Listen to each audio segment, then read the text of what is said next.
Health Matters with Paul Rosen. It's not a myth. It's not magic. It's a program that is wonderful, and it works. Get healthy. Stay healthy. Your approach is very warm.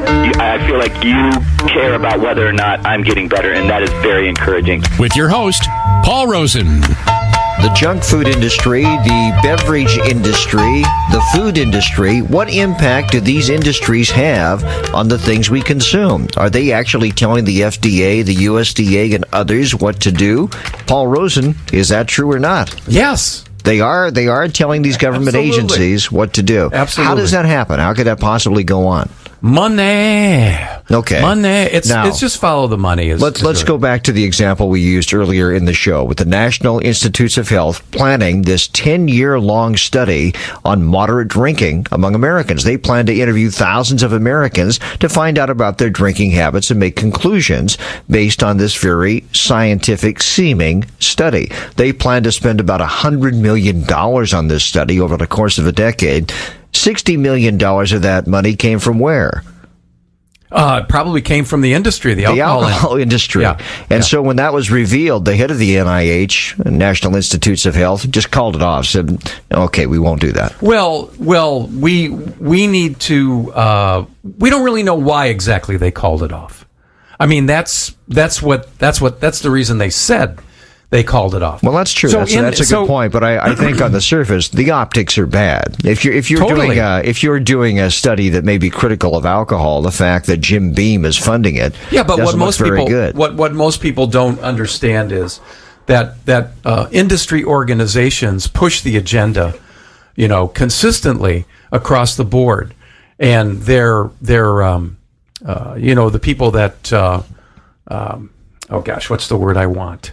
Of course, it would, go right over my head. The people who push agendas in D.C. Lobbyists, thank you, are being paid by these organizations, to change or affect the legislation. The American Society for Nutrition, ASN, is considered a premier academic institution in the field of nutrition. And they basically have a lot of influence on what we think is healthy, what we think is not healthy, and approaches, and what the values of foods, and blah, blah, blah. Well, they have deep financial ties to the processed food industry. Sponsors include Coca-Cola, Kellogg's, Monsanto, which is now Bayer, and the Sugar Association. So they're I mean, if you're paying hundreds of thousands or even millions of dollars to an organization, what are you paying that for? Just to say you're a member of the ASN? I don't think so. I mean, that's just not human nature. You're paying them to ultimately go out there and find subtle ways to push your product. So I think many of us see USDA, FDA, so on and so forth, NIH. We see studies funded by these agencies, and we figure they must have some legitimacy because these are legitimate government agencies. We don't dig deeper and find out that maybe those studies are expensive and they have to be funded by somebody. And as it turns out, that's not necessarily the government. Yeah, I mean, I'll give you an example. Is there anybody out there listening right now that wouldn't like to know all of the ingredients that are included in a food? Sure, I would like to know. I mean, is there anybody? Well, the Grocers Association went out there and spent millions of dollars right here in this state and in Washington to essentially prevent the foods, the labels from containing things like genetically modified foods. Why did they do that?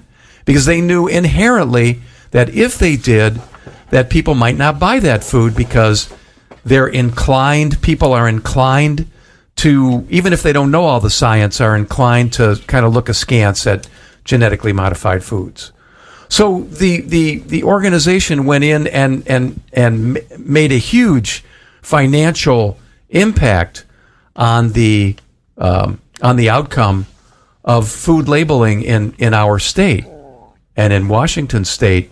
And for right now, they were successful at voting down the inclusion of, having to note on a label that foods are genetically modified. Well, do you really think that this kind of influence doesn't exist in, unfortunately, some of what we would hope to be able to rely on in the academic world right now? And the answer to that question is keep your eyes open.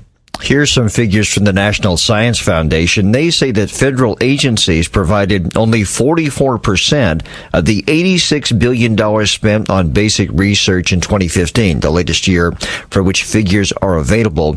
That means that federal, state, and local agencies are providing only about 40% of the funding for basic research. The rest comes from industry. And that's in contrast to past years, the 60s and the 70s in particular, in which government funding accounted for 70% of the total cost of this basic research. So we're seeing a big move away from government studies being funded by the government. Yeah, I mean, and I'm getting some of this information, by the way. Thank you to Dr. Joseph Mercola and his tireless researchers.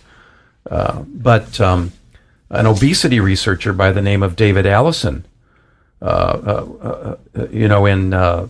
Dr. Mercola's eyes, wins the prize for most conflicts, as he has some association with PepsiCo, the Sugar Association, the World Sugar Research Organization, Red Bull, Kellogg, Mars Candies, Campbell's Soup, and Dr. Pepper, right?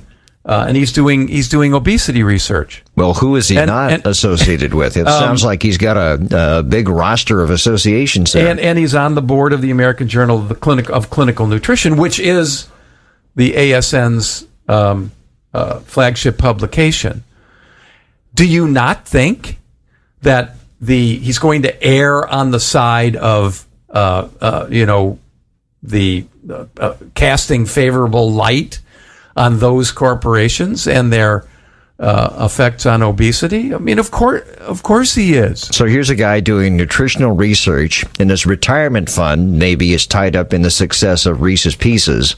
So maybe he's not the guy we should be trusting to give us good information. Anyway, folks, just keep your eyes open. Ask the second question. Don't be satisfied with the answer to the first. And by the way, these figures I gave a moment ago about the majority of government research now being funded by private industry was provided, or these figures were provided by the National Science Foundation. I should note, by the way, which is a government agency.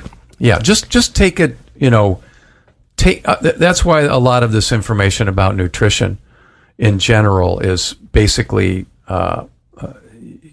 doesn't help us restore our health, because the agenda underneath the whole thing generates information which is, tainted by the associations to not just the junk food industry, but to a lot of processed foods in general. So just beware. Understand that what you may be reading about the non-effects of sugar on obesity is, has another agenda. The following is brought to you by AccuNatural Family Healthcare. Things that are unhealthy. Number 87, no good, no account, low down varmints. You here to cause trouble, boy? No, I just need the ATM for some cash. And that's your getaway vehicle? No, that's a high-mileage hatchback. Just for errands. What's that? Yeah, a rocket-propelled grenade launcher. For what? Oh, for when guys like you mess with me. This is Paul Rosen, Clinical Director of AccuNatural Family Healthcare. Nutrition is more powerful than you can imagine. With AccuNatural, you can get results like my patient Annie. I feel alive again. I feel like a little kid. I told my son the other day, when I was riding my bike, I felt 8 years old again. Do the right thing for your health, as opposed to those other things. Missed you with that grenade, didn't I? I have superb reflexes, boy. I have more grenades. Visit Paul Rosen at the AccuNatural website for more details. AccuNatural.com. ACUNatural.com.